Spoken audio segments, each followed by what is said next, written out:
Saya Jonathan Putri Serbian. Saya Muhammad Zulfar Rahmati. Saya Firza Senayu. Saya Firza Senayu. Saya Firza Senayu. Saya Kandungan Ari. Jadi kami ingin mempresentasikan tugas tes TO 5. Oke. Jadi kelompok-kelompoknya yang pertama jelaskan masing-masing BOK ISE. Jelaskan masing-masing BOK ISE. ISE buku versi 2021 kemudian terdiri dari 14 bidang pengetahuan yang mencakup kompetensi inti yang dapat dipahami oleh seseorang insinyur industri atau sistem. Bidang-bidang ini adalah 1. Riset and Development, 2. Environmental Analysis, 3. Operational Research and Analysis, yang keempat Facilities Engineering and Management.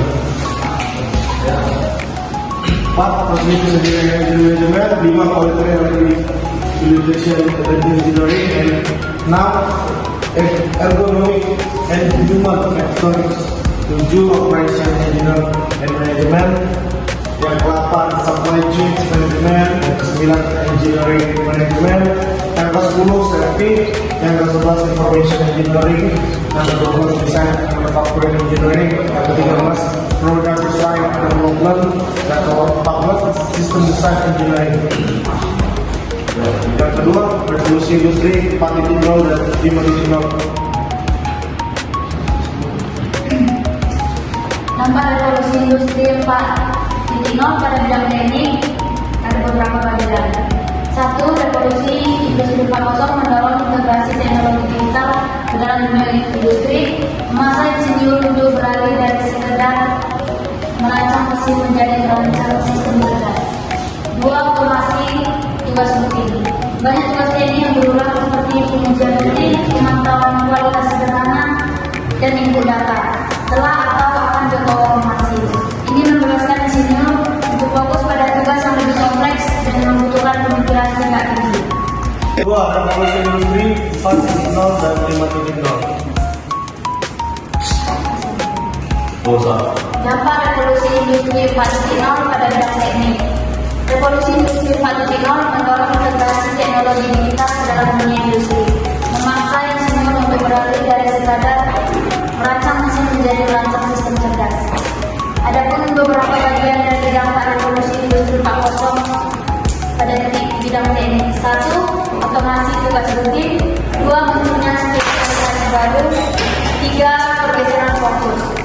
Dampak revolusi industri 5.0 pada bidang teknik sering dikaitkan dengan Scotty 5.0 dari Jepang, menempatkan manusia sebagai pusat nilai. Ini mengubah fokus insinyur dari sekadar efisien menjadi kesejahteraan dan berkelanjutan. Adapun beberapa bagian dari dampak revolusi industri 5.0 pada bidang teknik adalah 1. Kolaborasi manusia mesin atau cobot. 2. Fokus pada keberlanjutan atau sustainability. 3. Desain berpusat pada manusia atau human centric design. Dan 4. Insinyur sebagai pencipta nilai. Dan 3. Jelaskan tentang WIMO. Apa itu WIMO? WIMO adalah perusahaan perusahaan otonom self-driving asal Amerika Serikat dan merupakan anak perusahaan dari Alphabet Inc. Perusahaan itu Google. WIMO dikenal sebagai pelopor dan pemimpin global dalam pengembangan teknologi yang memungkinkan mobil untuk mengemudi sendiri sebelumnya tanpa integrasi manusia. Visi dan dampak WIMO. Visi utama WIMO adalah menjadi pengemudi paling cepat terpercaya di dunia. Perusahaan ini bertujuan untuk mengurangi kecelakaan lalu lintas yang bisa disebabkan oleh kesalahan manusia dan membuat transportasi lebih terdampak, efisien dan tersedia bagi semua orang, termasuk mereka yang lebih besar untuk tidak memilih untuk mengemudi. Apakah manusia masih diperlukan?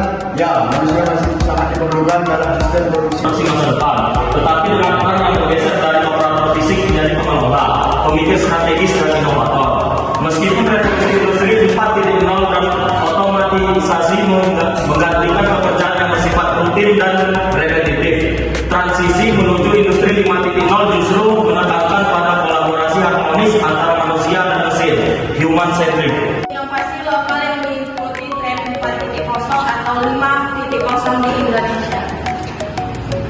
Inovasi telemedicine kesehatan digital 5.0. Inovasi telemedicine kesehatan digital sektor kesehatan, teknologi mobile app, apps, AI dan big data, implementasi startup seperti Halodoc atau Alodokter yang menyediakan akses konsultasi dokter secara online atau telemedicine.